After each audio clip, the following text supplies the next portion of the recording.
네, 제4회 국무회의를 시작하겠습니다.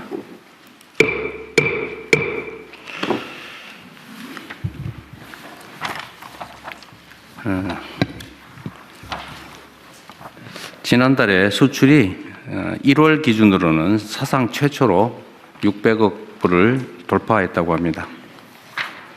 내용을 보면 주력 품목 대부분의 수출이 늘었고 또 시장 다변화 흐름도 한층 공고해졌습니다. 이러한 지표 개선이 실제 우리 국민들의 삶을 변화시키는, 그리고 국민들이 체감할 수 있는 변화로 이어지기 위해서는 대기업, 수도권, 경력자 중심의 전통적인 시스템을 넘어서는 전략이 필요합니다. 더군다나 인공지능 대전환 가속화에 따라 경제 성과는 더욱 소수에 집중되고 일자리도 구조적으로 줄어들 수밖에 없습니다. 보다 많은 국민들께서 자유롭게 도전하고 또 혁신의 문을 두드릴 수 있도록 경제 체질을 완전히 바꿔 성장의 깊이와 폭을 넓혀야 할 때입니다. 이를 위해서는 누구나 아이디어만 있으면 창업할 수 있도록 창업의 문턱을 낮추고 파격적인 제도 혁신 그리고 자금 지원이 있어야 되겠습니다. 특히 창업 관련 규제 전반을 제로 베이스 차원에서 손볼 필요가 있습니다. 인공지능 시대에는 도전과 실패를 성공의 밑거름으로 삼는 사회가 현재의 위기를 넘어 더 큰 번영의 기회를 누릴 수 있습니다. 누구나 쉽게 창업에 도전하고 또 성공할 수 있는 창업 중심 국가로의 대전환에 정부 역량을 총 집중해야 되겠습니다. 날씨도 춥고 또 여러 가지 환경들도 어렵습니다. 이런 상황에서 어려운 이웃들에게 따뜻한 온기를 전하기 위한 희망 2026 나눔 캠페인 결과 사상 최초로 5천억 원이 넘는 금액이 모금됐습니다. 놀라운 일입니다. 이렇게 어려울 때 이렇게 많은 분들이 또 많이 모금에 참여해 줬다는 사실이 우리 사회에 새로운 희망을 보여준다고 보여집니다. 동참해 주신 많은 국민 여러분께 깊이 감사하다는 말씀을 드립니다. 복지 사각지대에 놓인 국민들을 지원하기 위한 그냥 드림 사업도 현장에서 상당한 호응을 얻고 있습니다.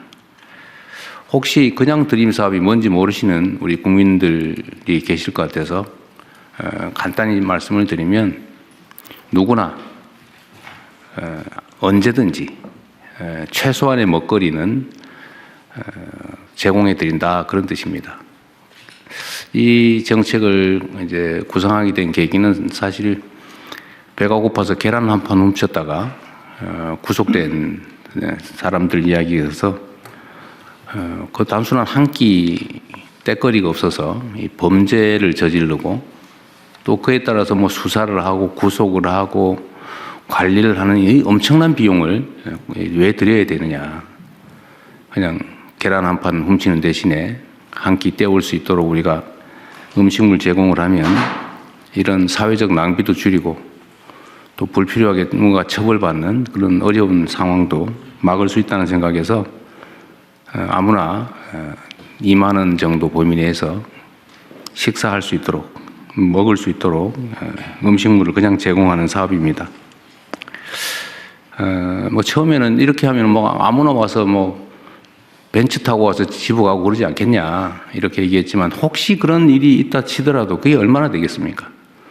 그리고 뭐 한 2만 원 정도 되는 음식물 무료로 얻겠다고 그 고생해가면서 그 배급하는 데까지 갈 사람 그리 많지 않습니다. 실제로 시행을 해본 결과로는 그런 경우를 거의 발견하기 어려웠다고 합니다. 본인들 직접 어려움을 겪는 당사자뿐만이 아니라 혹시 주변에 그런 분들이 계시면 지금은 전국에 150군데가 넘는 곳이 이런 사업을 하고 있기 때문에 최소한 굶지 않도록 음식물을 제공하는 그런 그냥 드림 센터가 있으니까 주변에 이런 시설 정책을 이용할 수 있도록 많이 알려주시기 바랍니다. 오는 5월에 본 사업을 또 확대합니다. 그 전까지 혹이라도 있는 미비점을 신속하게 보완하고 사업소 확대 또한 적극적으로 검토 시행해 주시기 바랍니다. 희망은 나눌수록 커지고 연대는 실천할 때 더 단단해진다고 합니다. 정부는 더 많은 국민과 기업들이 나눔 문화 확산에 동참할 수 있도록 제도적 유인책 보완 등도 세밀하게 추진해 주시기 바랍니다. 가급적이면 국가 예산보다는 우리 사회적인 기부 동참으로 해결해 보려고 합니다. 많은 참여 부탁드립니다. 참 그리고 실제 사례 중에 이런 것도 있었습니다. 어떤 분이 할머니가 음식물이 부족해서 이걸 받아가지고 갔다가 언젠가 또 시간이 지나고 보니까 그 할머니가 자기가 너무 많은 음식물을 제공받게 됐다. 라면 이런 거 제공받아서 다른 사람들도 좀 주라고 도로 또 거기에 갖다 놓고 간 분도 있었다고 해요. 그렇게 따뜻한 곳이 바로 우리 대한민국이기도 합니다.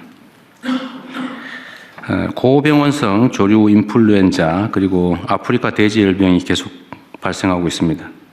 그리고 지난 주말에는 인천 농가에서 구제역이 발병했다고 합니다. 방역당국은 가축 전염병 확산 차단에 가용한 수단을 모두 동원하고 정부의 방역 대책에 적극 협력한 농가들이 피해가 확대되지 않도록 피해 보상이 가능하도록 잘 챙겨주시기 바랍니다. 그리고 이 현장에서 방역 공무원들이 참 고생을 많이 합니다.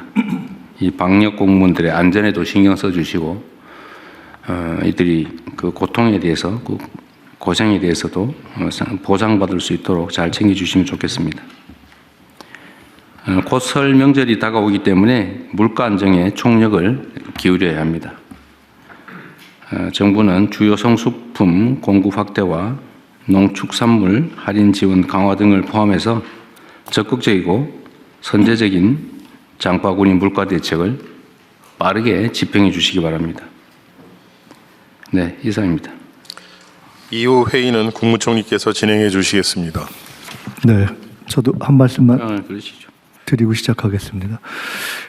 강화군 색동원 성추행 진상규명과 피해자 보호를 지시했습니다. 10년 이상 정부, 지자체, 관련 기관 어디서도 걸러내지 못했다는 것이 충격입니다. 신속한 수사를 챙기고 사회적 약자 이용시설 전체에 대한 점검 작업에 들어가겠습니다. 기술 유출 혐의로 원자력 안전기술원 전직 원장이 기소되고 방첩사의 민간인 사찰 흔적이 발견되고 구시대적인 간부 모시는 날이 지자체 등에서 여전하다는 보도가 나왔습니다. 이러한 구조적 개인적 문제점을 원천 근절하기 위해서 총력을 다하겠습니다. 부동산 정책도 비리 근절도 공직기강도 한다면 하는 대통령이고 정부이고 총리라는 것을 확실하게 보이겠습니다. 올 중반으로 예정되어 있는 업무 보고가 성과 보고가 될 수 있도록 각 부처의 핵심 과제를 직접 챙기는 군기반장 역할을 올해는 하겠습니다. 이런 각오와 방향을 대통령님께도 말씀드린 바 있습니다. 모든 정부 관계자들도 긴장하고 명심하고 새로 시작하는 각오로 해주시기 바랍니다. 현안 토의를 먼저 진행하겠습니다. 네, 현안 토의 이전에 제가 한두 가지만 좀 말씀드리고 시작하도록 하겠습니다. 오늘 다시 이제 주가가 5,000포인트를 회복한 것 같습니다. 근데 참 안타깝게도 우리 사회의 환경이 개선되면 다 축하하고 격려하고 또 더 잘 되도록 힘을 합치는 게 저는 우리 공동체 인지상정이라고 생각하는데 주가 폭락하니까 좋아하는 사람들이 있어요. 왜 그러는지 잘 모르겠습니다. 그리고 주가는 올리려고 그러면서 왜 집값은 누르냐 뭐 이런 얘기도 있어요. 주가와 집값은 좀 다릅니다. 주가는 기업 활동에 도움이 되죠. 또 주가 올랐다고 누가 피해보는 사람 없습니다. 집값은 집값이 오르면 이게 투자 자산이 집값에 또 부동산에 매여 가지고 생산적 영역에 사용되지가 못해서 그 사회 경제 구조가 왜곡됩니다. 또 집값이 부당하게 오르면 집 없는 사람들이 너무 고통스러워지죠. 그 자원 배분이 또 왜곡됩니다. 그 집값과 주가를 같은 선상에 놓고 판단하면 안 된다. 저는 이게 좀 모르면 그런 생각을 할 수도 있는데 최소한 사회의 지도적 입장에 있는 사람들이 그렇게 얘기를 하거나 또는 그런 식으로 선동하는 것은 참 옳지 않다 그런 생각이 듭니다. 그리고 제가 조금 전에 어디 보니까 우리 곽이 부총리께서 저기 일 열심히 잘하는 직원들 포상했다는 게 어디 돌아다니대요? 네. 특별 포상 그러셨어요? 지급했습니다. 다른 부처들도 좀 많이 하세요. 뭐 조용히 하고 있는지 모르겠는데 가능하면 요란하게 하세요. 왜냐하면 이게 이제 공직사회가 이게 너무 이렇게 딱딱하고 야단만 치고 맨날 좀 그래서 좀 이렇게 의욕이 잘 안 생기는 경우들이 있는데 공직자들이 적극적으로 능동적으로 일을 해야 사회가 발전이 됩니다. 우리 사회의 가장 강력한 집단이 공직사회죠, 사실은. 규모도 가장 크고 영향력도 큽니다. 여기가 이 공직 구성원들이 의욕을 가지고 적극적으로 능동적으로 일할 때 하고 막 시키는 거나 겨우 하고 뺀질뺀질거리고 의무 외에는 안 하고 이렇게 되면 절대로 안 되죠. 그래서 포상이나 칭찬도 좀 많이 하십시오. 1,000만 원, 뭐 350만 원 이렇게 주시고 그랬더라고요. 네, 뭐 잘하셨어요. 네, 많이 주세요. 계속하겠습니다. 네. 다른 부처들도 좀 하세요. 직원들 잘하는 거 발굴해가지고. 그래야 또 공직자로 국가와 국민을 위해서 봉사하는 재미가 있지 않겠습니까? 그리고 우리 법무부 오늘 대검찰청 보고가 하나 있네요. 민생침해사범. 이건 일단 보고 별도로 하실 거죠? 예, 그렇습니다. 문서인데, 예, 그러십시오. 그렇게 하고. 하여튼 요새 대한민국 물가가 전 세계에서 가장 높은 축에 속하는데 뭐 여러 가지 이유가 있겠지만 뭐 부동산도 한 원인이겠고 또 하나는 이게 독과점적 지위를 남용해가지고 그 과도하게 높이 가격을 책정하는 것도 한 원인인 것 같아요. 똑같은 조건에서 외국보다 우리나라가 훨씬 더 비싼 건 이해하기 어렵죠. 그런데 이게 검찰이 어쨌든 민생사범 단속을 잘 해가지고 상당한 성과를 냈는데 정말 잘하셨습니다. 이게 원래 할 일이고 또 역량도 있는 조직인데 앞으로도 이런 민생사범 단속은 좀 철저히 해주시기 바라고요. 좀 이따 보고할 때 한꺼번에 얘기하도록 하겠습니다. 소득세 중과 유예 종료 및 보완 방안을 재정경제부 장관께서 보고해 주시기 바랍니다. 예, 다주택자 양도소득세 중과 유예 종료 및 보완 방안에 대해서 보고를 드리겠습니다. 다주택자가 보유한 조정 대상 지역의 주택 양도 시에 현재는 이제 기본 세율에다가 2주택자는 20% 포인트를 더 올리고, 그다음 3주택자 이상은 30% 포인트를 올리는 그런 제도를 운영하고 있습니다. 그러나 이 제도가 2022년 5월 9일부터 해서 금년 5월 9일까지 4년간 중과 유예를 한시적으로 유예하고 있습니다.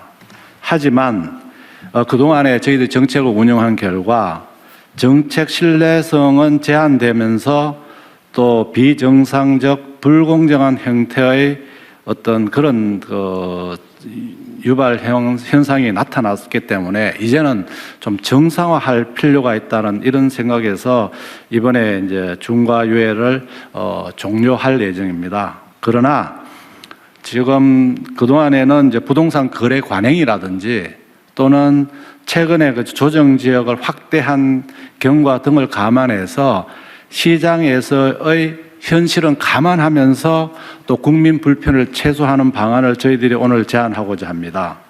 첫 번째는 강남 3구와 용산 등 기존에 이 제도를 적용하고 있던 지역에 대해서는 원칙적으로 5월 9일까지 잔금을 다 납부해야지만 이 유예를 받을 수 있겠습니다만 너무 기간이 촉박한 관계로 5월 9일까지 계약만 하고 3개월 이내에 잔금 또는 등기를 하는 경우까지도 저희들이 시장의 어떤 할 수 있는 적응력을 높이는 방안을 하려고 하고 있고요. 이 외에 금년 10월 15일에 신규 지정된 조정지역은 5월 9일까지 계약을 하고 3개월은 좀 짧을 것 같아서 6개월 내에 잔금을 지불하거나 등기를 하는 경우까지 유예를 하는 방안을 오늘 제안을 드립니다. 오늘 국무회의 토의 결과와 여론 수렴 등을 거쳐서 조속히 다주택 중과 유예 종료 방안을 마련해서 법령 개정 등 사후 절차를 추진할 계획으로 있습니다. 중과유예 종료에 따른 토지거래 허가제 보완 그리고 편법 정려 등 이상거래 단속 강화 등 관계부처에 적극적인 협조를 요청드리겠습니다. 이번이 아마 중과를 피할 수 있는 마지막 기회라고 생각하고 아마 이런 기회를 이용해서 국민들께서 중과를 받으시는 일이 없도록 했으면 좋겠습니다. 이상 보고를 마치겠습니다. 재경부 장관님 네. 말씀 도중에 아마라는 표현을 2번 하셨거든요.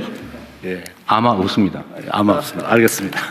아마가 아니고 이게 지금 저는 정책의 신뢰나 예측 가능성이 정말로 중요하다고 생각하는데 예를 들면 이게 4년을 유예한 게 아니고 1년씩 3번을 유예해 온 거예요. 1년 이번에는 끝이야. 또 가가지고 또 이번엔 진짜 끝이야. 또 가가지고 진짜 끝이야. 그다음에 진짜 이번에는 진짜 정말 끝이야. 이러면 이게 누가 믿겠냐고요. 그래서 아마 타성이 붙은 것 같습니다. 아마 하지 말라니까. 어쨌든 정책은 약간의 부당함이 있더라도 한번 정하면 그대로 해야 돼요. 보완은 그 후에 다른 방식으로 해야지. 그 자체를 밀어버리거나 변형을 해버리면 정책을 안 믿게 되죠. 네, 그렇게 하도록 하겠습니다. 그리고 믿은 사람만 손해보잖아요. 안 믿은 사람은 득보고 믿은 사람은 손해보고 정부 정책을 잘 따른 사람은 상대적으로는 손해봤다는 느낌 들고 안 따르고 버티고 힘써가지고 바꾸는데 영향을 줘서 바꾼 사람만 득보고 이러면 이게 공정한 사회가 되겠습니까? 비정상적인 사회로 자꾸 하잖아요. 그래서 앞으로는 그런 거 절대 없게 하도록 해야 됩니다. 네, 원칙대로. 원칙적으로 하고 이게 이제 이 문제뿐만이 아니라 다른 문제도 비슷해요. 정책을 준비하고 발표할 때 정말로 치밀하게 시뮬레이션하고 그래서 언제나 레드팀이 꼭 있어야 됩니다. 반박해보고 그리고 가능하면은 이해관계자들 의견도 다 듣고 또 소위 많은 사람들이 지켜보는 가운데 브레인스토밍을 해가지고 모든 가능성을 다 점검을 해야죠.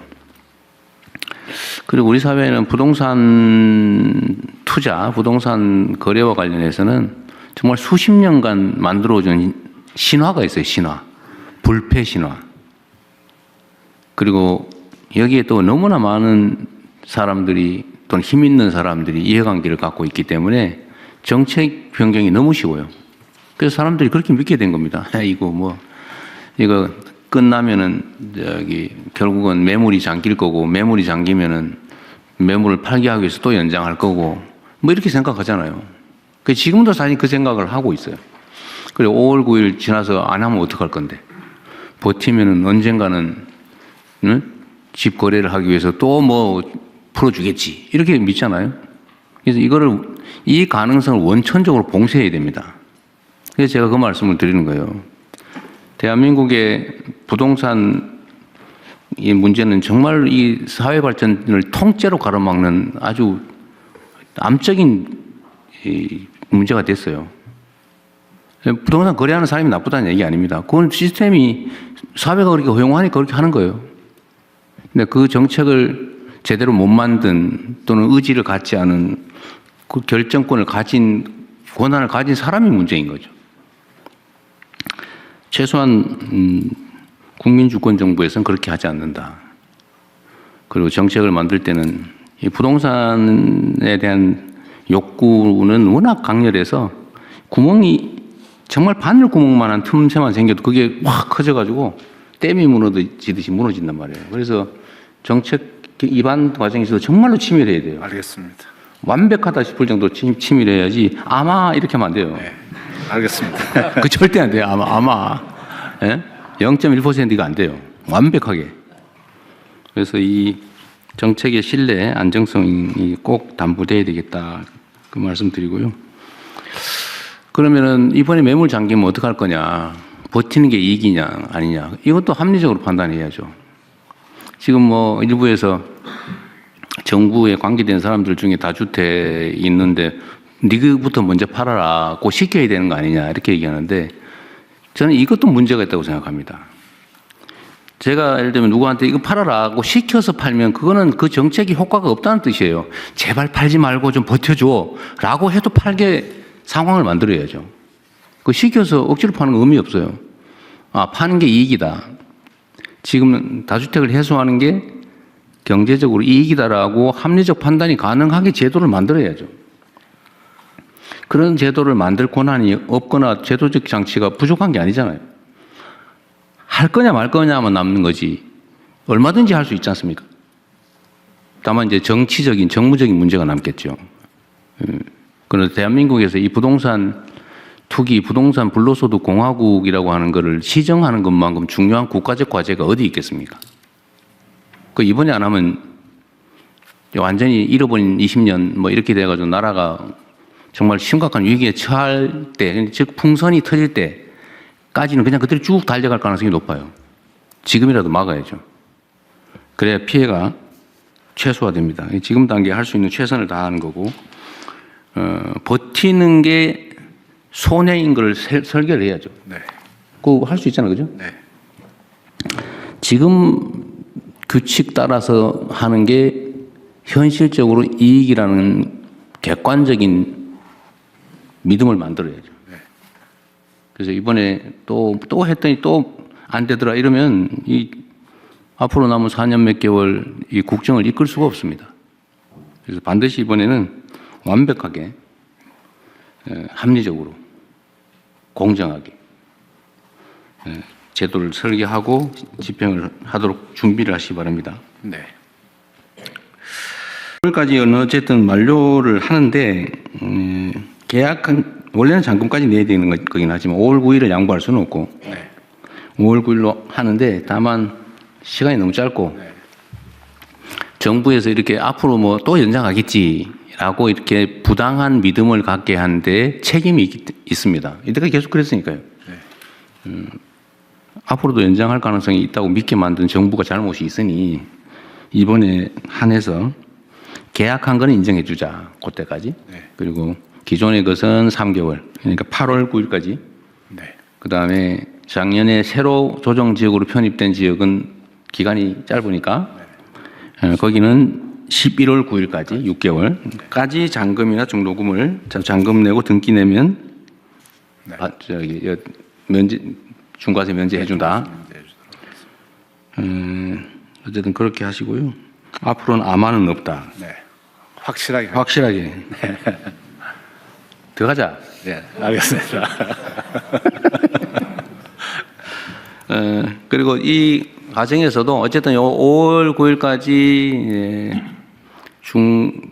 중과세 면제 네. 요 기준은 지키되 불합리한 결과가 발생할 수 있는 예외적 상황들이 있을 수 있잖아요. 네. 어쨌든 그 문제도 일부 검토를 좀 하도록 하시고요. 또 이런 것도 있죠. 버틸 수 있게 그럼 언젠가는 뭐 정권 교체를 한번 기다려보자 이런 것도 있을 수 있어요. 실제로 그럴 수 있습니다. 근데 그게 불가능하게 만들어야지. 근데 뭐 세금 얘기를 지금 하는 거 부적절하니까 하지 말고 어쨌든 할 수 있는 방법은 다 찾는다. 그 세입자 문제 때문에 골치 아픈가 봐요. 네, 그렇습니다. 지금 이 조정 지역에 대해서는 팔게 되면은 당장 자기가 들어가서 직접 들어가야 살아야지만 되는데. 됩니다.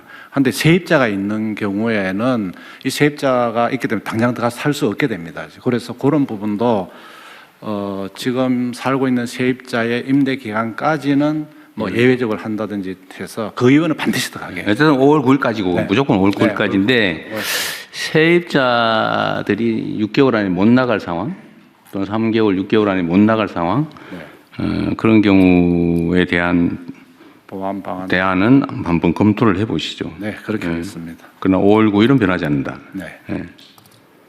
5월 9일은 확실하게 지키겠습니다. 확실하게. 아마 바뀌는 일은 없을 것이다. 알겠습니다. 네. 또 추가할 거 혹시 있으신가요? 네, 다른 의견 없으시면 일단은 우리 공정거래위원회 아니 먼저 이거부터 하죠. 법정형을 상향하는 거는 법제처가 좀 준비를 하든지 해가지고 정부 입법으로 하든지. 공정거래위원회가 상향 그 준비해서 네. 보고를 했습니다. 그럼 공정거래위원회가 지금 발표를 먼저 하실래요? 예. 준비한 게 있으면 어떻게 할지? 제 발표 자료가 여기 준비되어 있는지 모르겠는데 그 설탕 사건은 그 24년부터 공정위가 조사해 왔고 24년 말에 이제 공정위와 검찰에 그 자진 신고가 들어왔었고요. 공정위 조사는 지속돼서 25년 9월쯤에 이제 마무리 단계였고 그때 이제 검찰이 그 고발 요청을 했고 공정위 고발했고 그래서 이제 검찰 고발과 공정위 조사 마무리도 동시에 진행되고 있습니다. 공정위 심의는 2월 11일 날 있습니다. 밀가루 사건은 제가 취임한 후 첫 번째 직권조사 사건이고요. 10월부터 공정위 조사가 시작되었고 지금 조사 마무리 단계이고 검찰 고발 요청도 최근에 들어왔고요. 그래서 공정위 고발했고 검찰도 지금 조사하고 있고요. 그래서 밀가루는 3월 초쯤에 공정위 조사는 완료될 거고 심의는 한 그로부터 2개월에서 3개월 후에 진행될 예정입니다. 가스 절연 개폐 장치 같은 경우는 공정위 과징금 처분이 이미 25년 1월에 완료됐고요. 그래서 400억 조금 못 되는 과징금이 부과됐고 6개 법인이 24년 말에 고발되었고요. 지금 검찰 조사도 지금 진행되고 있습니다. 지금 그 관련 부당이익 환수를 위해서는 현행 그 담합은 관련 매출의 20%까지 그 과징금을 부과할 수 있습니다. 그래서 지금 현재 이런 과징금 상한을 20%에서 30%로 상향하는 공정거래법 개정안을 준비 중이고요. 그리고 실효성 있는 과징금 부과가 될 수 있도록 시행령과 과징금 고시 등을 통해서 상한에서 너무 낮아지지 않도록 담합의 중대성이 중간이나 심각할 때는 하한까지 둘 수 있는 시행령 혹은 과징금 고시를 개정하도록 할 것입니다. 그리고 물가 원상 복구를 위해서 공정위가 지금까지 이제 가격 재결정 명령을 아주 소극적으로 활용했었는데 지금부터는 보다 적극적으로 가격 재결정 명령을 시정 명령으로서 활용할 수 있도록 그 참고로 있는 그 시정 조치 운영 지침도 좀 개정할 예정입니다. 그리고 이상입니다. 우선 제가 궁금한 거 아까 과징금을 400억 했다는 게 어떤 거에 대한 400억이에요? 한전의 가스 절연 개폐 장치 담합 사건. 오늘 이 사안 아니고 이 사안까지 한전의 입찰 담합 이 얘기하는 그 사안 맞습니다. 그 사안입니다. 담합 규모가 6,776억인데 400억 했으면은 몇 프로 이게? 391억 정확한 액수는 391억이고 7%밖에 안 돼. 예, 그렇습니다. 왜 7%밖에 안 했어요? 여기 20%까지 할 수 있다면서요? 그러니까 상한은 20%인데 현재 시행령이나 고시가 감면 규정이 많습니다. 그래서 그럼 그거 빨리 고치십시다 그러면. 예, 시행령 이건 전에 고시- 한번 얘기했던 건데. 맞습니다. 예. 근데 왜 아직까지 소식이 없어요? 고치는데 상반기에 고치도록 하겠습니다. 고시 뭘 상반기에 해요? 지금 바로 하지. 준비 안 돼 있어요? 작년에 제가 얘기했던 건데. 준비돼 있고 지금 시뮬레이션을 통해서 그 사건들을 적용해서 그거를 시행령이나 규칙에 너무 자세히 정할 필요 없잖아요. 예. 적정하게 최대한 빨리 정하고 하도록 하겠습니다. 처분이야 그 범위 안에서 하면 되는 거지. 그거를 미리 다 모든 가능한 경우를 시뮬레이션에서 하려니까 너무 힘든 거 아닙니까? 예, 그래도 그렇게 최대한 할 필요가 신중하고 사회적 일단은 시행령 일단 너무 그 법률을 거의 뭐 무력화하다시피 너무 약하게 만들어 놓은 거 아니에요, 시행령을. 맞습니다. 예. 그 옛날에 그 시행령 누가 만들었는지 모르겠는데 그렇게 하면 안 되잖아요. 일단 그거부터 빨리 고치고 예. 더 세부적인 게 필요하면 규칙, 처분 규칙 이런 걸로 정하고 그 안에서도 재량으로 사안별로 행정관청이 정하면 되는 거지. 그거 왜 시행령에다 자세히 최대한 빨리 고치게. 네, 최대한 빨리 하십시오. 그거 하고 이게 좀 납득이 안 되는데 두 번째로는 이 몰수 범죄 수익 몰수 추징하고 과징금은 병과가 가능한 거예요? 가능해요? 기본적으로 그러면 형사처벌도 하고 과징금도 하고 몰수도 하고? 예, 근데 그 사연으로는 살펴볼 수는 있을 것 같습니다. 네. 어느 한쪽에서 처벌받았을 때. 어쨌든 이런 범죄적인 수단을 통해서 걸리면은 이렇게 제재를 해도 이익이잖아, 그죠? 그렇습니다. 이게 이익이 기속되는 것은 소위 말하면 대주주, 주주인데 이게 처벌받아봐야 고용사장 아니면 뭐 전무 뭐 이런 사람들일 거고 이게 뭐 내려오면 과장 그럴 거고 이익은 다 남고 벌금도 얼마 안 되고 과징금도 얼마 안 되고 처벌은 자기가 안 받고 그러면 계속하죠. 맞습니다. 이게 소위 특별 예방 효과가 없잖아요.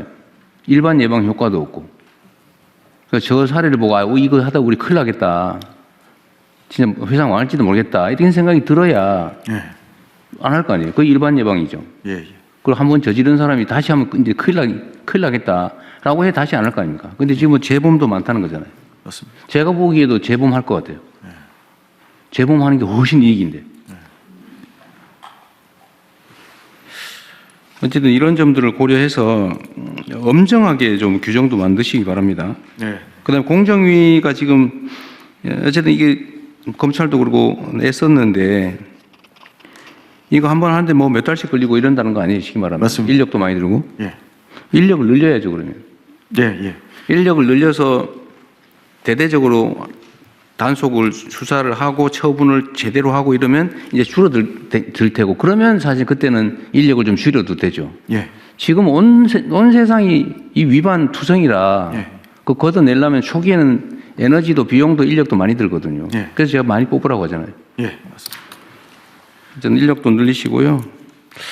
법 개정하는 것도 빨리 해주시고 시행령 빨리 준비하고 동시에 처분 기준도 만드시고 부패재산 몰수 조항이 이게 정상 가격과 담합 가격의 차이를 계산하기 어려워서 법원에 몰수 판결을 안 해준다 그 말이죠? 예, 하급심에서 2차례 정도 인정되지 않았던 사례들이 있습니다. 그래서 이거를 몰수 규정에 대해서 일종의 간주 추정 규정을 만들면 되잖아요. 예, 그 주가 조작의 경우와 마찬가지로 입법을 통해 가지고 몰수 추징에 관한 간주 규정을 두고 그 아래 이제 시행령 형태로 그걸 구체화하는 방식을 네. 입법을 생각할 수 있습니다. 근데 몰수 조항을 시행령에 위임하면 재형 법정주의 논란이 벌어질 것 같은데. 예, 그래서 이제 법률 단계에서 간주하는 규정까지는 두고 네. 구체적인 산정 방식에 대해서 이제 아래로 위임 입법을. 그래서 입찰 비리 대개 이게 지금 담합이라고 하는 게 유형화돼 있잖아요, 그죠? 가격을 조정한다든지 뭐 낙찰 뭐 이런 거 한다든지 몇 개 유형이 있을 텐데 거기에 대해서 정상 가격에 대한 간주 규정을 하나 만들어서 증명되지 않은 그 가격으로 한다. 예를 들면 입찰을 할 땐 입찰 예정가가 있잖아요. 예를 들어 입찰 주체가 추정 가격이 있잖아요, 지금.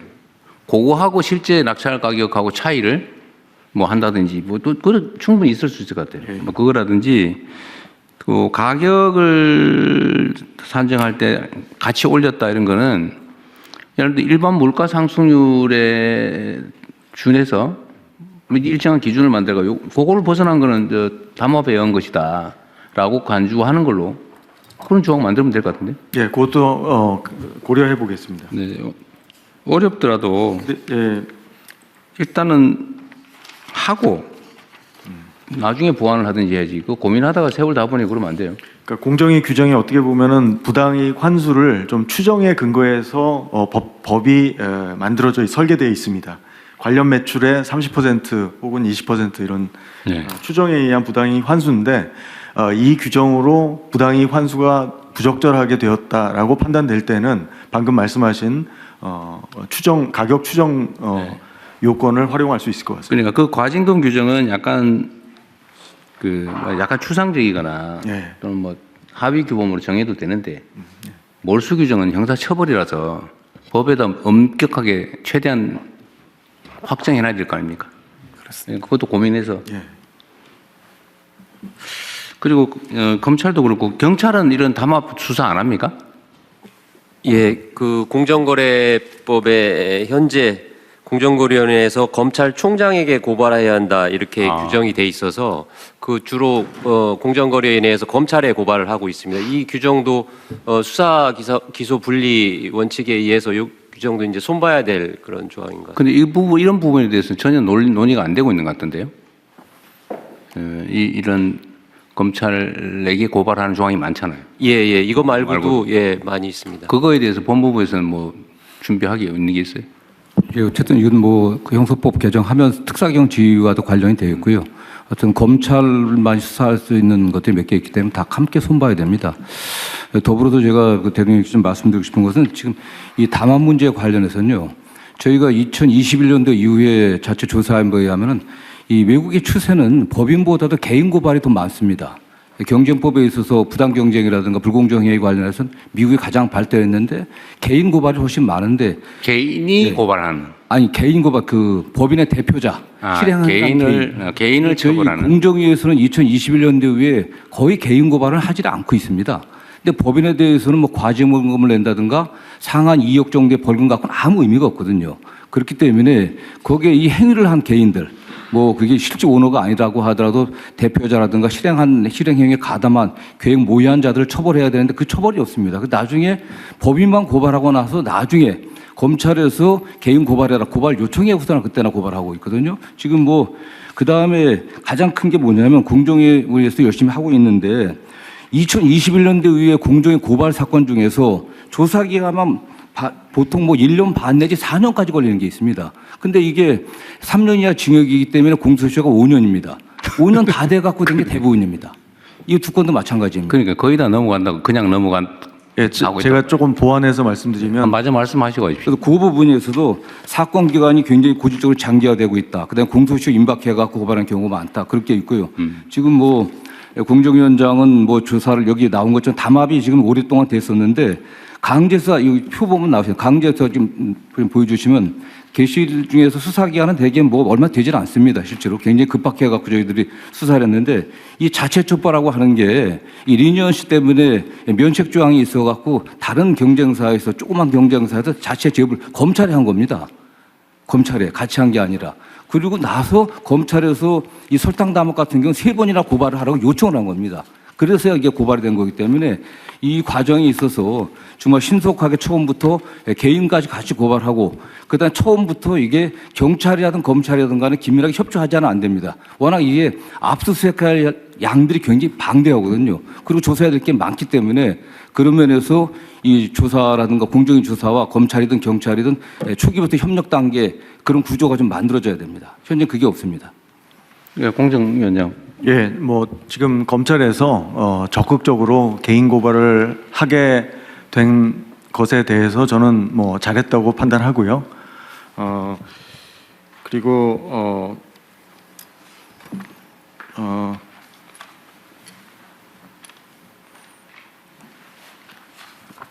지금 그 밀가루 사건이나 설탕 사건 같은 경우에 이제 이 조사 기간이 일반적으로 다른 선진국도 담합 사건은 상당히 길어질 수밖에 없습니다. 실제로 공정위의 담합 사건 평균 사건 처리 기간은 다른 선진국에 비해서 느린 건 아니고요. 실제로 그 검찰에 이제 자진 신고했을 때 일반적으로 같이 신고합니다. 공정위하고 검찰하고 이게 일반적인 행태고요. 설탕 사건의 경우는 자진 신고 1순위, 2순위가 검찰하고 공정위가 달랐습니다. 그거 이제 자, 그런 얘기는 그냥 됐고요. 네.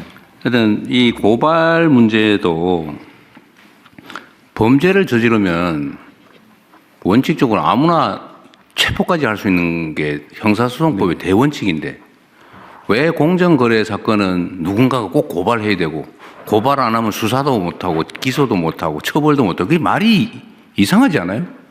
저번에 제가 공정위원장님한테 그 얘기하면 취임 초기에 물어봤잖아요. 예. 전속 고발권 예. 왜 그런 게 필요하냐? 예. 그러니까 지금은 과거에는 고발권 독점했는데 지금은 그렇지 않습니다. 지금은 이제 검찰에서 고발 요청이 오면 공정위는 고발을 할 수밖에 없습니다. 지금 형량법상. 그리고 중기벤처부 장관도 고발 요청을 하면 저희가 고발할 수밖에 없습니다. 그러니까 지금 고발권 독점은 지금 실질적으로 작동하지 않고요. 그런데 예를 들면 밀가루나 설탕 이런 거는 중소기업하고는 관계가 없고 일반 소비자가 피해를 보는데 소비자들은 그 비싼 빵 먹었지 않습니까? 네. 이때까지. 맞습니다. 근데 그 소비자들은 그걸 알아도 고발도 못 한다는 거 아니에요? 왜 고발을 꼭 해야 됩니까? 그러니까 이 공정위 권한이 너무 커요. 전속 고발을 폐지하든지 예, 아니면 일정 숫자 이상의 국민들한테 고발권을 주든지 예. 뭐 그렇게라도 좀 풀어야지. 이거를 제가 얘기를 들어보면 인력 부족 뭐 너무 많아서 그런다는데 아니 그렇게 너무 많이 위반하는 사회가 이상한 사회지. 그걸 고쳐야지. 어떻게 너무 많아서 고발된 사건만 그러면 자의적이 되잖아요. 다 위반하는데 이 중에 미운 사람 뭐 특별히 이유 있는 사람 거기만 고발해서 처벌하고 나머지는 해당도 그게 말이 됩니까 그게? 그게 정상 사회가 아니죠. 하여튼 지금 현재 공정위에서 고발권을 확산시키는 방향으로 지금 제도 개편안을 만들고 있습니다. 그래서 특히 지자체 쪽으로 고발권을 좀 확대하는. 좋은데 너무 오래 걸린다 그 말이에요. 예. 이거 제가 얘기한 지 몇 달 된 것 빨리 같은데. 하겠습니다. 예. 어쨌든 그것도 좀 챙겨 보시고요. 예. 이게 이 부분만이 아니고 이게 이런 게 너무 많아요. 이 권한을 가진 사람들이 자의적으로 누구는 봐주고 누구는 선별해서 하고 이렇게 하면 그 사회가 정상적인 사회가 아니잖아요. 그 권력 남용의 가능성도 커지고. 이게 업무보고 때 제기하셨던 문제인데요. 속도하고 그다음에 내용을 전속 고발권 문제는 조금 공정위만 보는 것이 아니라 같이 볼 필요가 있는 것 같아서 함께 챙겨보겠습니다. 그러십시오. 그러면 속도가 총리실에서 좀 챙겨서 어쨌든 기업 운영 영역에 이런 체계적인 범법 행위에 대해서는 왜 저는 사회적 폐해나 이런 게 훨씬 더 큰데 저 계란 한 판 훔쳐먹은 서민하고는 차원이 다르잖아요. 근데 계란 훔친 사람은 꼭 잡아 처벌해. 근데 기업들이 국민을 상대로 이렇게 거대 범죄를 저지르는 건 뭐 이리 장애물이 많아요, 처벌하는데. 하여튼 이거 근본적으로 좀 신속하게 획기적으로 좀 바꾸시면 좋겠어요. 예. 그러면은 마지막으로 지금 밀가루, 설탕은 지금 이제 과징금 처분을 아직 안 한 거잖아요, 그죠? 안 했습니다. 설탕은 2월 11일 전원회의가 있어서 그때 심의가 이루어집니다. 2월 10일? 10일. 그동안에 시행령을 안 바꿔놨으니 옛날 시행령에 의해서 이것도 경미하게 결국 과징금 처분할 거 아닙니까? 제가 최대한 부당이익 환수를 할 수 있는 것으로서 최대한 신중하게 검토. 과징금 처분의 기준을 우리가 바꾸면 그 내부 처분 기준인데 시행령으로 해놨으면 그것도 법규라서 거기에 따르지 않으면 또 취소 사유죠. 예. 법제처장님 어떻습니까? 그러죠. 예. 그래 빨리 고쳤어야지. 근데 만약에 처분 기준을 바꾸면 바꾸기 전에 벌어진 일도 바뀐 시행령 규칙에 의해서 처분을 할 수 있는 거죠, 이론적으로? 실제로 법원에 소송으로 가게 되면은 그거는 그 행위 소급에서 당시 불이익을 규정으로 해요? 준 걸로 봐서 효력을 인정 안 하려고 할 것 같습니다. 행위 당시 기준으로 한다고? 예. 차관이 이건 뭐 어쨌든 방법을 좀 찾아서 최대한 신속하게 하십시다. 예, 최대한 엄중하게 네. 경종을 울리는 그런 결과를 내도록 노력하겠습니다. 진짜 경종 울려가지고 종 울리면 놀래야지. 이거 안 놀래 이게. 예, 저 굉장히 심각하게 보고 있습니다. 이 사건에 대해서. 종 소리 들으면 놀래야 경종이지. 네. 네. 예. 다른 의견 없으시면 진행된 논의 반영해서 저희들이 진행하겠습니다. 접수하겠습니다. 이게 지금 전국이 시군구가 250 몇 개 아닌가요? 현재 시범사고 하고 있는 데는 67개 시군구고요. 아니, 그러니까 107개 코너만 운영을 하고 있습니다. 226개 시군구, 17개 강력에서 228개입니다. 예. 기초 단체가 228, 네. 228인 것 같아요.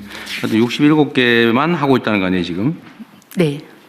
그럼 나머지는 지금 안 하고 있다는 거잖아요. 아니요, 현재 계속 준비 중에 있고요. 올해 예산이 반영된 거는 150개소까지 확대하는 거는 계획이 되어 있어서 순차적으로 사업을 진행하고 있습니다. 이거 실제로 예산도 거의 들지 않는데. 제일 많이 드는 거는 물품 구매하는 비용이 한 반 이상 들고요. 그 다음에는 이제 전담 인력에 대한 수당이나 인건비 지원이 좀 들어갑니다. 제가 보기에는 주민자치센터나 이런 데다가 공간이 좀 있으면 설치하고 저기 자원봉사 시켜도 될 텐데 그럼 너무 엄격하게 막 고용하고 무슨 규모 있는 사무실 만들고 이렇게 할 필요 없는데요. 지금은 이제 푸드뱅크, 푸드마켓을 이용해서 하고 있고요. 아까 보고 드린 것처럼 사회복지관이나 읍명동 복지센터에다 설치한 지역도 있어서 그 그러니까 지역은 지역 형편에 맞게 결정하실 그러니까 수 있게 하는 푸드뱅크나 데가 뭐 있습니다. 푸드마켓에서 하면 그냥 자원봉사 모집하든지 뭐 이렇게 해서 될 것 같고 네네. 그거 꼭 씌워가지고 라면 5개 뭐 이거 안 해도 되잖아요. 적당하게 집어가게 하고. 네, 지역별로 또 특성 있게 패키지도 네. 구성해서 제공하고 있고요. 이제 아무래도 드리기도 하지만 2번, 3번 방문하시는 분에게는 좀 기본적인 복지 상담이나 네. 연계를 하기 때문에 그게 필요하긴 그런 부분이 한데. 좀 인력이 들어갑니다. 그 말은 맞는데 그거를 못 하기 때문에 이 사업을 아예 시작 안 하는 것보다는 그걸 못 하더라도 음식물 교부 사업이라도 하는 게 낫지 않냐 네, 이런 말씀이에요. 네, 그건 보완을 해 나가더라도 이게 다 갖춰진 다음에 하겠다는 것보다는 낫지 않을까 싶어서 하는 말씀입니다. 네, 좀 더 유연하게 확대 방안을 지자체하고 협의하겠습니다. 신속하게 좀 확대하시고요. 네, 네. 이거 사실 뭐 이거 먹고 살만한 사람들은 뭐 이런 거를 하냐 그런 거 하면은 무슨 복지병 걸린다 이런 소리 할 수도 있는데 굶어본 사람은 이게 뭔 일인지를 압니다. 이게 배고픈 게 얼마나 서러운지. 가족들 끌어안고 죽는 사람도 있어요. 먹는 문제 때문에. 저번에 무슨 탤런트 지망생, 배우 지망생도 하나 굶어 죽지 않았어요? 물론 오래전 일이긴 한데. 좀 됐죠. 어쨌든 그런 사람들이 있는 세상인데 하여튼 그 신속하게 좀 하도록 하십시오. 이거 행안부도 같이 해야 되는 거 아닌가요? 예, 그 중앙지방정책협의회를 통해서 이미 그 협조 요청을 했고요. 그다음에 최소한 올해 안에 시범 사업으로 100개소, 본 사업으로 150개소 정도를 확충할 예정입니다. 그리고 거기에 대해서는 또 이 반상회 자료라든가 그다음에 그 지방 정부의 주민들에 대한 홍보 자료 등에 그 홍보할 수 있는 것까지 시군구 단위로 최소 1개씩은 하게만 좀 네, 정해서 지금 거의 그렇게 250개 정도가 본사업 시범 사업을 추가 시행하게 되면 거의 한 곳 이상은 다 하게 될 걸로 보여집니다. 아니 그 250개라고 하는 데가 보니까 시군구의 절반도 안 되던데요. 한 군데에서 하는 데는 2-3군데씩 하고 막 그러더라고요. 아, 네네. 예, 최소 한 곳 이상 하도록 이상은 협조 요청을 하고 잘 하는 데 대해서는 특별하게 좀 보상도 하도록. 지원도 해드리고 이거 돈 얼마 안 들거든요. 예. 좀 밀가루 담합한 거 0.1%만 추가하면 다 돼요. 네, 그리고 자원봉사센터, 전국의 자원봉사센터를 통해서 자원봉사 인력도 적극적으로 참여하도록 하겠습니다. 그리고 이게 지금 현재 신한금융에서 3년간 45억 지원해 주기로 했다는 거죠. 네네. 뭐 고마운 일이네요. 한국청과도 한국청과도 2억 원 2억 원 해주시고요. 계속 기업 후원에서 연계하는 거를 지속. 동아일보는 홍보를 해주기로 했다는 거고 네네. 농림부하고 농협도 같이 하기로 했다는 거예요? 예, 농촌형 그냥드림 사업으로요. 저희 농업인 행복센터라고 있습니다. 그래서 거기 거점으로 해서 행복 체험이라는 자원봉사자들이 배달까지 해드리는 걸로 그렇게 이게 준비하고 있습니다. 농협은 하나로마트 뭐 이런 시설이 있으니까 예, 그렇습니다. 그걸 일부 활용을 예, 방법이겠네요. 맞습니다. 네, 다른 데도 좀 지원을 해주시면 좋겠네요. 네, 대통령님, 네. 지식센터장입니다. 네, 우리 복제 대상을 먹거리 생필품에서 기술과 기회로 확대할 필요가 있다고 생각합니다. 바로 이제 기술판 그냥 드림인데요. 현재 공공기관에서 많이 그 특허를 보유하고 있는데 3분의 2 이상이 활용되지 못하고 있는 상황입니다. 네. 이런 이제 미활용 특허를 중소기업이나 개인한테 과감하게 개방해서 어떤 기술 경쟁을 높이거나 기술 그냥 드림 사업도 한다는 말이죠. 예, 특허 개방 사업입니다. 그래서 그렇게 된다면 이제 아무래도 이제 새로운 창업이랄지 중소기업에는 새로운 신제품이나 서비스를 개발할 수 있는 기회 창이 열리게 됩니다. 그거는 이렇게 그냥 그냥 드림처럼 할 게 아니고요. 네. 뭐라 그럴까 기술 거래 시장? 예. 지금 이제 기업 거래 시장은 있잖아, 그죠? 근데 기술이 거래되는 시장은 없는 것 같아요.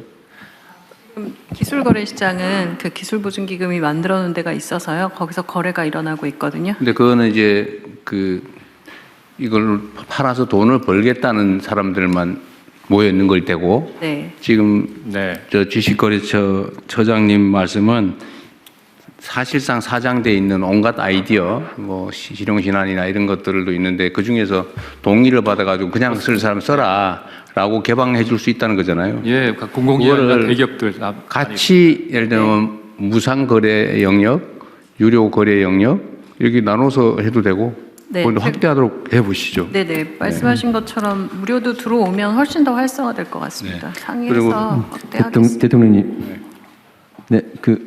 오른쪽입니다.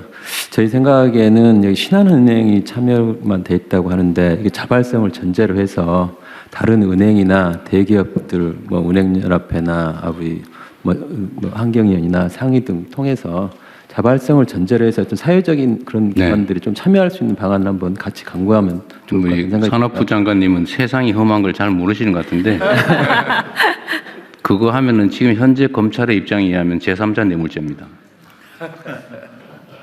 한번 정부 업무에 관계되어 있는 기업들에게 업무와 관련이 있는데 기부를 정부 이름으로 받는다 또는 제3자한테 하게 했다. 제3자 뇌물죄로 다 깜빵을 가게 됩니다. 한번 방안을 한번 생각해 보겠습니다. 현재 저희 보건복지부가 기업의 나눔을 좀 더 체계적으로 수요와 또 기부자를 매칭하는 그 협의체와 협의 시스템을 만들고 있거든요. 그러니까 그런 걸 통해서 기업의 후원이나 나눔을 좀 연계할 수 있도록 더 하여튼 지금 활성화하겠습니다. 현재는 그거를 권유를 하거나 알면서 받는 것도 다 제3자 암묵적 묵시적 청탁에 의한 것이기 때문에 다 이재명 사례에 의하면 다 제3자 뇌물로 기소입니다. 그러니까 기업은 후원이나 나눔을 하고 싶어도 어디에 어떻게 하는 게 좋을지 그런 수요처를 찾기가 어려운 부분도 있어서 그걸 그거는 사회복지 연계하는 공동모금회나 뭐 이런 데가 사회복지 공동모금에도 기부를 하는데 기업이 자체적으로 또 사회복지 사업을 하는 데가 늘어나고 있어서요. 이제 그런 수요와 공급을 공무원들이 하면 그런 시비가 벌어질 수 있다. 네. 참고하십시오. 네, 민간 협의체를 좀 만들어서 좀 투명하게 해보겠습니다. 투명하게 해도 안 돼요. 과기혁신본부장입니다. 이쪽입니다. 네, 두 가지 말씀드리고 싶은데요. 지금 방금 지재처장님하고 한번 얘기했던 게 있는데 지금 각 대학이나 연구기관이 가지고 있는 소위 장롱특허라는 게 있습니다. 그 장롱특허를 유지하기 힘들기 때문에 매각하기를 원하는데요. 그거를 저희가 국민들한테 오히려 주주로 참여해서 NFT식으로 조각으로 매각할 수 있게 해주고 그렇게 해서 국민들이 이건 될성 싶은 특허다, 장롱특허지만 그럼 그걸 주주로 참여하게 되고 거기에 기업이 달라붙어서 이 특허를 제가 상품화하겠습니다 하면 거기에 우리 이제 과기부 쪽에서 혁신본부 쪽에서 예산을 갖다가 매칭하는 형태로 사업화해서 연결시킬 수 있을 것 같고요. 두 번째는 우체국이 전국에 3,300개 정도 있습니다. 그다음에 주민센터들이 한 3,500개 있으니까 그 공간이 상당히 여유 있는 공간들이 있으니까 그 우체국 같은 데다가 서로 남는 음식이라든지 우리가 지금 잉여 생산된 제품들을 놓고 그냥 드림을 하면 되지 않을까 이런 생각도 듭니다. 이상입니다. 네. 햇빛 소득, 바람 소득 사업은 아주 자잘한 사업이 전국에 산재하게 되는데, 하여튼 손이 많이 가는 사업이죠. 행안부 그다음에 농식품부. 어쨌든 이것도 속도를 좀 챙겨주시기 바라고요. 그리고 하나는 이게 당연한 얘기일지 모르겠는데 이제 소규모 태양광 발전 사업소가 여러 군데 있게 되잖아요. 이렇게 되면 이거하고 대규모로 발전 시설을 만드는 경우에 생산 원가, 좀 발전 단가의 차이가 어느 정도나 할까요? 지금 뭐 해외는 그렇게 하면 되게 킬로와트당 50원 선까지도 떨어지고 심하게는 30원까지도 떨어지는데요. 우리나라는 대규모로 하더라도 80원에서 100원 사이인 것으로 보여집니다. 그런데 보통 100kW 정도 하거나 1메가 정도 하는 거는 1메가 정도 하면 우리 제품으로 할 경우에 12억에서 13억 정도 들어가고요. 중국산으로 하면 10억 정도 들어갑니다. 아, 이 30% 정도, 20% 남짓 더 든다. 그렇습니다. 근데 우리 제품으로 1메가 하는데 12, 3억 정도면요. 그럼 킬로와트당 단가는 얼마예요? 그렇게 하면 이런저런 거품을 빼고 하면 사실은 100원에서 120원 정도면 가능한 수준입니다. 그래서 태양광은 조금만 더 노력하면 100원대 이하로 낮출 수 있다고 판단하고 있습니다. 보통 태양광 발전하면 소위 지대 있잖아요. 임대료, 땅값, 땅 임대료, 기회비용. 이게 우리나라 땅값이 비싸서 그게 꽤 높을 거 아니에요? 그러니까 일반 개인 사업자가 임대료 내고 진입료 내고 또 은행에 이자 내고 또 자기 수익 다 계산해서 지금 거품이 좀 껴 있는데요. 이번에 햇빛소득 마을 같은 경우를 추진하면 그 소위 토지 비용이 많이 안 들 것이기 때문에 얼마든지 이 총량은 늘리면서도 가격은 낮추고 그 소득은 주민들에게 돌아갈 수 있도록 하면서도 이 재생에너지 산업도 키우는 이런 선순환 구조를 정착시킬 수 있을 거라고 판단합니다. 그 태양광은 그렇다 그러고 그러면 풍력 발전은 육상 풍력 그다음에 해상 풍력 중에서 고정식 연근해 고정식하고 좀 원거리의 그 부유식하고 이거에 좀 장기 단가는 얼마 정도예요? 현재 부유식은 실제로 한 400원, 500원 선 현재 상태로? 이제 일반 해상 풍력 고정식은 300원대인데 저희가 여러 가지 제도를 개선하면 실제로 임기 중에 200원대로 낮추는 건 어렵지 않을 것 같고요. 궁극적으로 150원대까지 해상 풍력도 낮출 수 있다고 판단하고 있습니다. 지금 육상 풍력은 이미 180원대, 170원대까지 진입을 했습니다. 그래서 육상 풍력도 가격을 더 낮출 요인이 있어 보이고요. 지금 산업용 전기료가 180원이거든요. 그 수준보다 조금 더 낮춰서 재생에너지가 늘어나면 전기료가 올라간다 이런 프레임은 바꿀 수 있을 거라고 판단합니다. 재생에너지 중에 하여튼 제일 싼 거는 태양광인데 태양광은 낮에밖에 안 된다. 그렇습니다. 근데 풍력은 밤에도 발전이 가능하고. 네. 태양광도 ESS 겸용으로 하더라도 1메가에 1억 15억 정도면 할 수 있기 때문에요. 그것도 이제 점차 경쟁력을 가질 수 있을 거라고 판단합니다. 하여튼 대규모의 경제가 좀 실현될 수 있을 정도로 하려면 어쨌든 속도도 내고 규모도 키우고 좀 국내 기술 개발도 해야 되고 그런 거잖아요. 그렇습니다.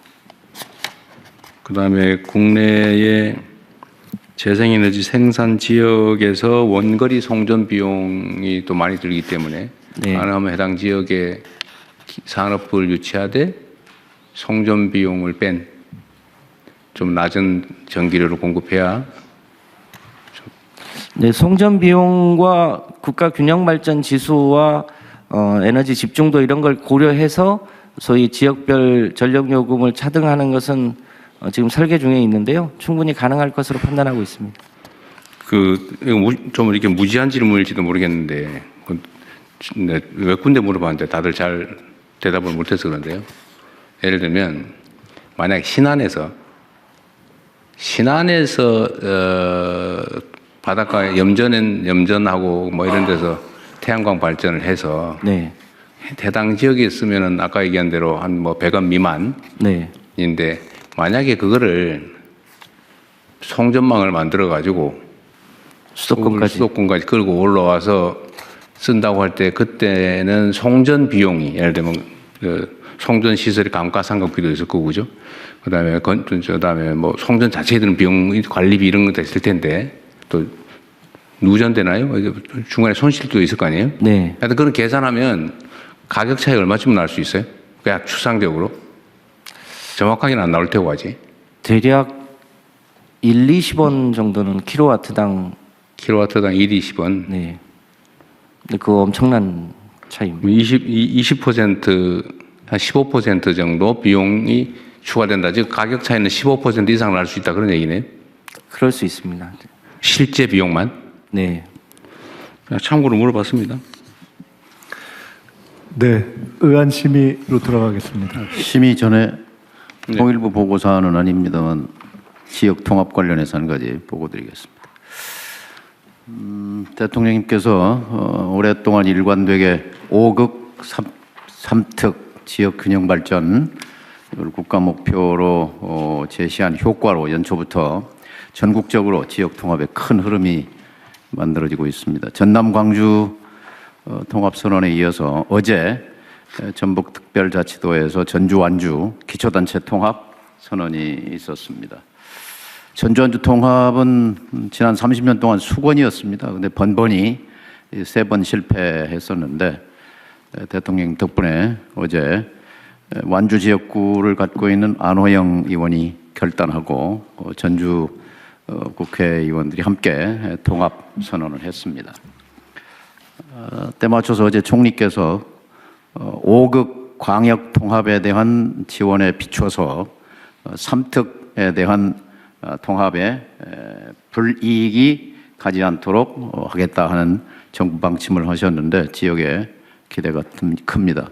한 가지 건의드릴 것은 지난번에 광주 전남 통합을 격려 응원하기 위해서 청와대 초청 오찬을 주셨는데 비례해서 전북특별자치도도 그런 기회를 좀 주십사 건의를 드립니다.